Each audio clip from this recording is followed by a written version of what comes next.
এজন্য বিশ্বনবী বলতেন বেশি বেশি দুধ খাও। দুধ হলো সুষম খাদ্য। পৃথিবীতে আবিষ্কৃত যত খাবার আছে দুধের চাইতে ভালো খাবার আছে নাকি? কথা কন। মানুষ পানি খেয়ে 3-4 দিন বাঁচে জানেন, আর পানির মধ্যে লবণ দিলে 7-8 দিন বাঁচতে পারবেন। আর দুধ পাইলে আজীবন বাঁচবেন আপনি। দুধ খেয়ে যদি হজম করতে পারেন, দুধ খেয়ে হজম করতে পারলে আজীবন বেঁচে যাবেন। সুষম খাদ্য। বিশ্বনবী যে রাতে মেরাজে যাবেন, সিদরাতুল মুনতাহা পার হওয়ার পরে বিশ্বনবীর পরীক্ষা শুরু হলো।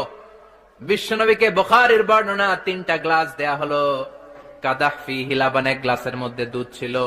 ওয়া কাদাহ ফিহি আসাল, আর এক গ্লাসের মধ্যে ছিল মধু, আর এক গ্লাসের মধ্যে ছিল মদ। কাদাহুন ফিহি খামার। বিশ্বনবীকে 3টা গ্লাস দিয়ে বলা হলো নবী চুজ করেন কোনটা নেবেন।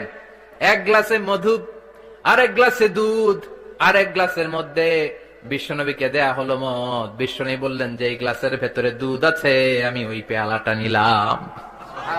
সাইয়েদনা জিবরাইল বললেন ইয়া রাসূলুল্লাহ আখাসতাল ফিতরা, আপনি যেমন নিছেন তেমন।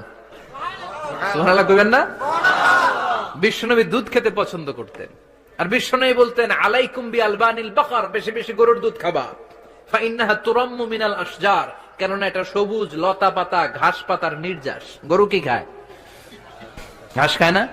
এই ঘাসের নির্যাস হচ্ছে দুধ। বিশ্বনবী বলতেন বেশি বেশি দুধ খাবা।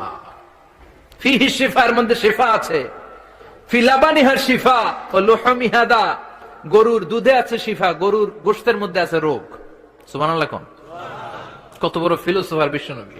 বিশ্বনবী বলে গিয়েছেন গরুর দুধ বেশি খাও, কিন্তু গোশ বেশি খাইও না। আর আমরা গরুর গোশ পাইলে কোপায় ফেলাই। সাদা ভাত আর ঝাল গরুর মাংস যদি হয়, ওই যে অনেকের জিহ্বায় পানি চলে আসছে। সুবহানাল্লাহ কইবেন না? বিশ্বনবী বলতেন